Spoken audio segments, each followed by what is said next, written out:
Alright, several weeks late on this one, but you can't really blame me when I'm, especially at Watkins Glen, watching the Watkins Glen race itself, or just too busy in Disney World to watch the Indianapolis road course race.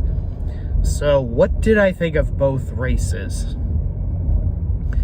Well, both were pretty good, honestly. I'm not just saying that because of Kyle Larson winning. I don't want you Bulverism idiots to start using that ridiculous car to dismiss what I'm about to say, because it's totally not like you jack off to whatever races your drivers win. Looking at you, especially JGR jerk-offs.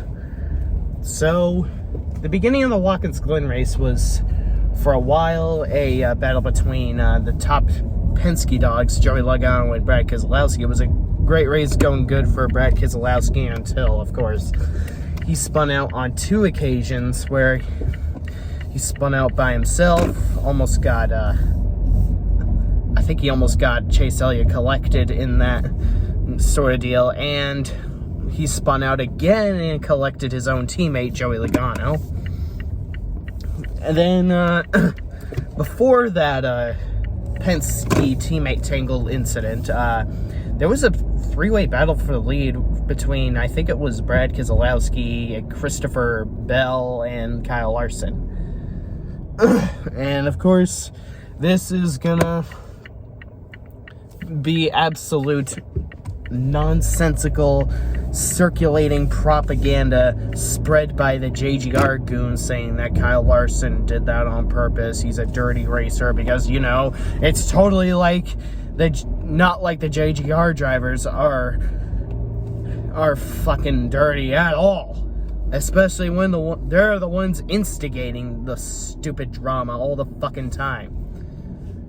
Now, Christopher Bell, I never really hated all that much, but if he's going to be an absolute brat towards Kyle Larson where you can't even talk to the guy or make such a huge fuss about it or make up rules that don't even exist, then, well, hate to say it, but it looks like Christopher Bell is just becoming another Kyle Busch knockoff.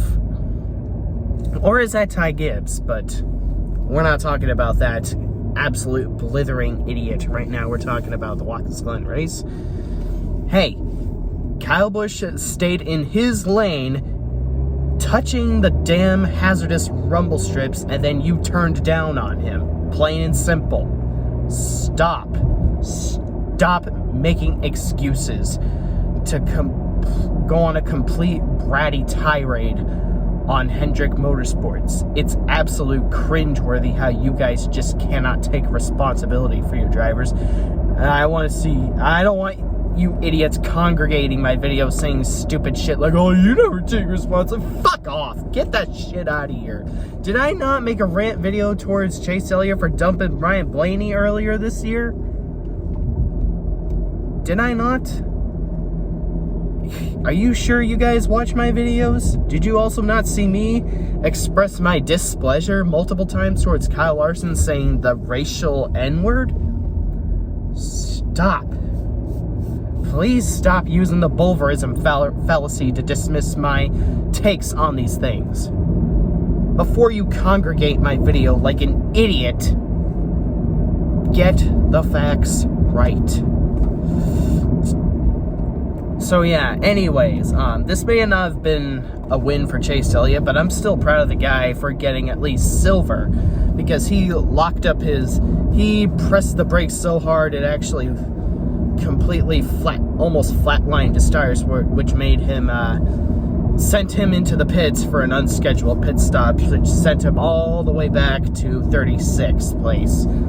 It was quite stressful seeing him in that provisional area, but to see him actually come back from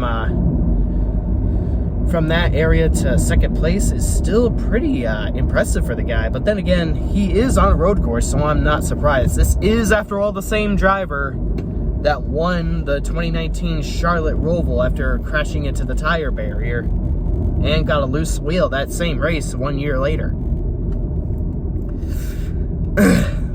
No, actually, it wasn't Brad Keselowski. Christopher Bell and Kyle Larson on that three-way battle. It was actually Martin Truex Jr. Sorry, a little hazy memory. Not to mention both Truex and Brad's car have sort of the same colors. So yeah, it may not have been a win for Chase Elliott, but I still can't complain over seeing Kyle Larson win with the Ricky Hendrick paint scheme, which I've been craving to see for so long, and he finally did it. That's why that Pocono dud of his that I saw in person really did hurt me a lot. It pretty much struck me in the heart with a crossbow. A bow from a crossbow, my bad. But if it's at least Alex Bowman taking the win, then I'll take it. So, hey, everybody wins. I finally see Ricky Hendrick, the Ricky Hendrick scheme in Victory Lane in person at Watkins Glen. Saw Bowman win twice, Kyle Larson win twice, Chase Elliott so far only once, and now I have Byron's still the last man standing in the Hendrick squad. I don't think I'll be able to drive myself to Ohio to stay there with my buddy over there and then go to the Michigan race because I'm a bit short on money as it is. And the AdSense money that's incoming will be preserved for the Richmond race. Richmond Hotel, my bad. Since I already got the ticket from April. So yeah, this was a very calm race for Watkins Glen. You may have had a lot of incidents in the first turn, but that's always to be expected since it's very, very sharp. You build up high speeds on the front straightaway, then you brake very hard, perhaps a little bit too hard to the point where it eats up your tires, and then completely spin out to avoid causing a monstrous big one.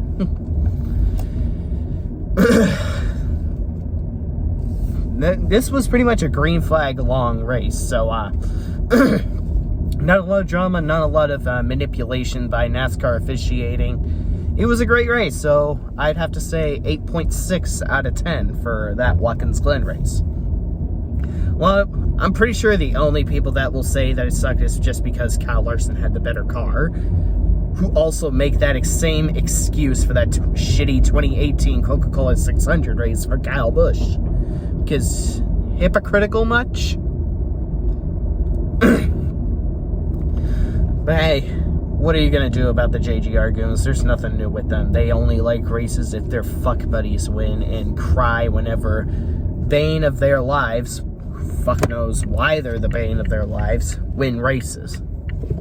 That supposedly suck because they can't explain why they sucked beyond those drivers winning those races, which only gives NASCAR the wrong message to completely undermine the talent of hated drivers, which basically gives them the phony justification to call phony cautions and ruin their chances of winning, just so they could manufacture drama, I guess.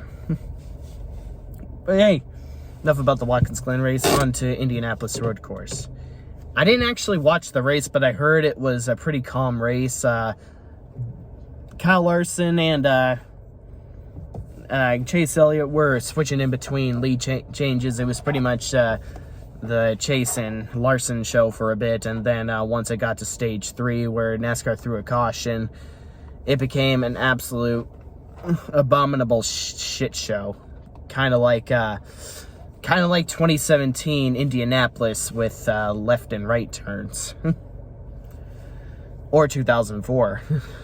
Because there were a lot of big crashes. Basically, that rumble strip on the S-curves is basically what sent everyone to the freaking moon and then into the garage.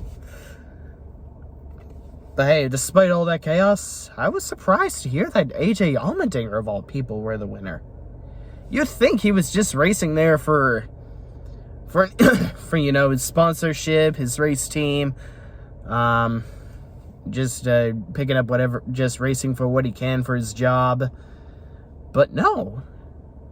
Because of how much of a road course ace AJ Allmendinger really is, the motherfucker wins at the Indianapolis road course. What the fuck? I thought he was only going to be a one-hit wonder after the 2014 Watkins Glen race where he won against Marcos Ambrose. But god damn. The inaugural winner at the Indianapolis road course with stock cars. God damn. Wow. I couldn't tell you that AJ Allmendinger was going to be a winner at the beginning of my predictions video at all. The fact that first-time winners like or hypothetical first-time winners of this season like Ross Chastain, Chase Briscoe, Bubba Wallace, Ryan Preece are more likely than AJ Allmendinger says a lot about the state of a lot of NASCAR drivers' careers in this sport. Hell, even Daniel Suarez getting his first win was more likely than AJ Allmendinger, and somehow AJ Allmendinger defied all those odds. I'm pretty dumbfounded to say the very least, and he only led 2 laps. And hey, this is a graceful loss I take as a Hendrick fanboy.